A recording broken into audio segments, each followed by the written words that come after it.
अस्सलाम वालेकुम दोस्तों, कैसे हैं। तो दोस्तों, आज के व्लॉग में हम बात करेंगे डॉक्टर अब्दुल कदीर खान के लिखे गए खूबसूरत किस्म के कॉलम पर।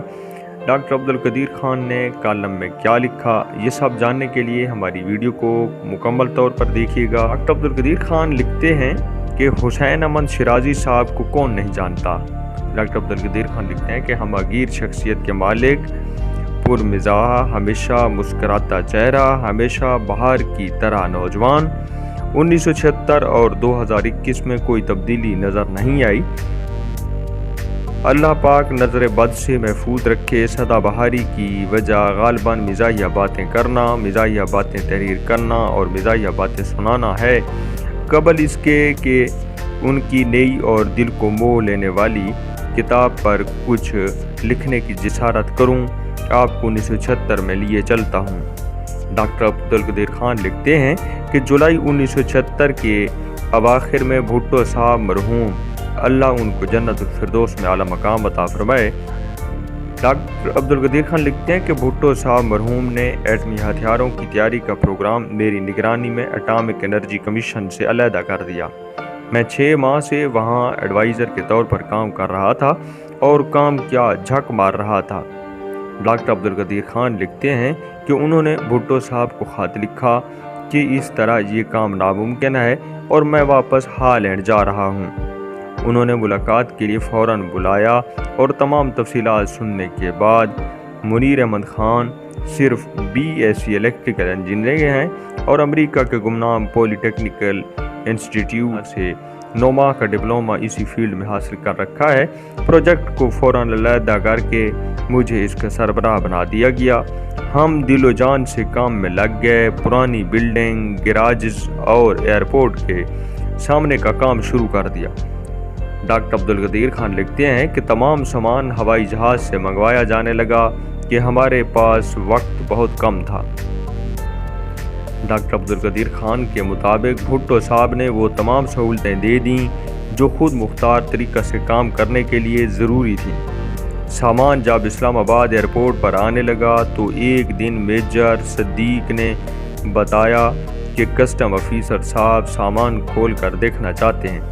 मैंने कहा कि उनकी खिदमत में अर्ज़ कर दें कि ये एक अहम प्रोजेक्ट का सामान है जो वजारत दिफा के ज़ेर साया है। अगर आप फिर भी देखना चाहते हैं तो सामने हमारा दफ्तर है, आप तशरीफ़ लें। वो दूसरे दिन आ गए। खूबसूरत दरमियाना कद, गोरा रंग, इलेक्ट्रॉनिक का सामान खोल कर बैठ गए और रसीदों से मुबादला करने लगे। मेरे पास उस वक्त लेफ्टिनेंट जनरल अली जामिन नकवी आए हुए थे। वो जनरल ज़िया के बहुत करीब रहते थे। जनरल ज़ियाउल हक ने उनको एटमी प्रोग्राम के लिए अपना मुशीर सिक्योरिटी लगाया हुआ था। उन्होंने जब ये तमाशा देखा तो शिराजी साहब को बताया कि ये बहुत अहम प्रोग्राम का सामान है, डिफेंस से मुतल्लिक है, आप कभी इसको ना खोलें, उसको जनरल ज़िया का हुक्म समझें। बहरहाल शिराजी साहब ने अपना फ़र्ज अदा किया और क्लियरेंस दे दी। फिर बहुत अच्छे दोस्त बन गए। उनके असिस्टेंट आगा साहब थे, नफीस इंसान। उनको शिराजी साहब ने ज़रूरी हदायत दी और हमें कभी तकलीफ़ नहीं हुई। गालिबन शिराजी साहब असिस्टेंट कलेक्टर थे। उन्होंने अज़राए मेहरबानी रनवे पर रेड लाइट्स लगवा दी और हमें इजाज़त दे दी कि हम रनवे क्रॉस करके अपना सामान अपने दफ्तर ले जाएं। डॉक्टर अब्दुल कदीर खान लिखते हैं कि ये थी मोहब्बत और ये थी मुल्क से मोहब्बत और मदद। फिर शिराजी साहब का तबादला हो गया और वो गायब हो गए। 1991 में मुझे एक कॉन्फ्रेंस की सदारत करने का क़ायद-ए-आज़म मेडिकल कॉलेज बहावलपुर जाना पड़ा। वहाँ कमिश्नर आला शायर मुर्तज़ा बरलास साहब से मुलाकात हुई और उनके कलाम का आशिक हो गया। वहाँ से मुल्तान आया। मेयर मरहूम डोगर साहब ने निहायत गर्मजोशी से इस्तकबाल किया और इशाइया दिया। क्या देखता हूँ कि पहली सफ़ में हमारे प्यारे गुमशुदा दोस्त शिराजी साहब बैठे हैं। उठ कर गया, गले मिला और तकरीर में पिछली दोस्ती का भी तज़किरा किया। डॉक्टर अब्दुल कदीर खान लिखते हैं कि सब पर यह राज फाश कर दिया कि कासिम भट्टी और सेठ आबिद शिराजी साहब के आगे तिफले मकतब हैं।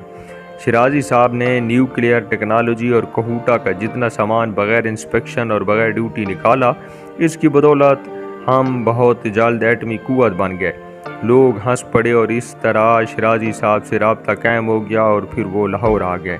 نوکری سے فارغ ہوئے تو پریکٹس شروع کر دی اور مجھے میری سالگرہ پر کیک اور پھول بھیجنا کبھی نہ بھولے۔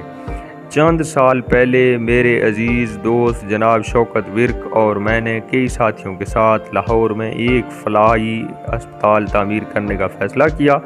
اس کے لیے زکوٰۃ، صدقات، خیرات، عطیات جمع کرتے ہیں۔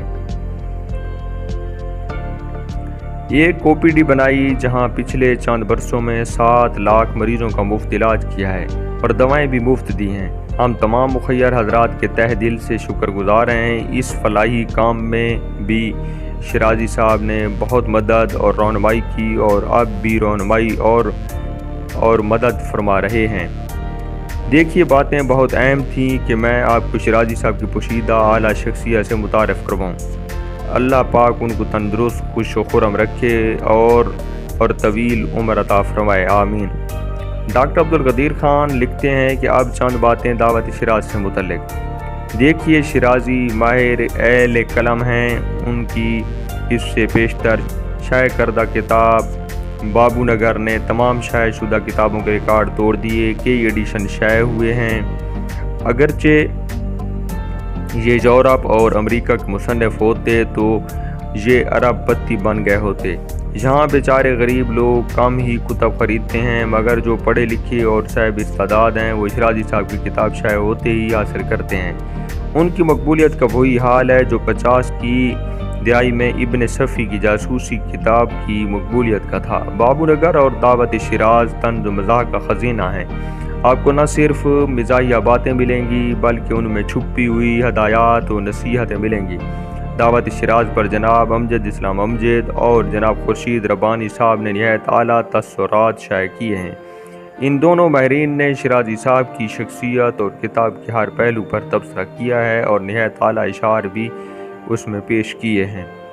ایک نصیحت وقت اور سمجھ ایک ساتھ خوش نصیب لوگوں کو ہی ملتے ہیں، ورنہ وقت پر سمجھ نہیں آتی اور سمجھ آنے پر وقت نہیں ہوتا۔ دوسری نصیحت یہ ہے کہ نیکی اور سچائی تمہیں دنیا میں کہیں تلاش کرنے پر نہیں ملے گی اگر تم خود نیک اور سچے نہ ہو۔ ڈاکٹر عبدالقدیر خان نے تیسری نصیحت یہ لکھی کہ اعتزاز احسن صاحب کا دل خراش پیغام ہے۔ جس ملک میں 19 گریڈ کے ہیڈ ماسٹر کو حکومت سائیکل تک نہیں دیتی، جبکہ 17 گریڈ کے اسسٹنٹ کمشنر کو 30 لاکھ کی کار اور 6 گارڈز دیتی ہو، وہ ملک کیا خاک ترقی کرے گا؟ یہ تھا آج کے ولاگ میں ڈاکٹر عبدالقدیر خان کے لکھے گئے کالم کا پس منظر۔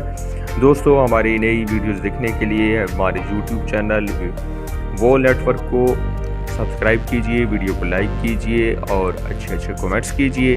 ملتے رہیں گے نئی ویڈیوز کے ساتھ۔ اللہ حافظ۔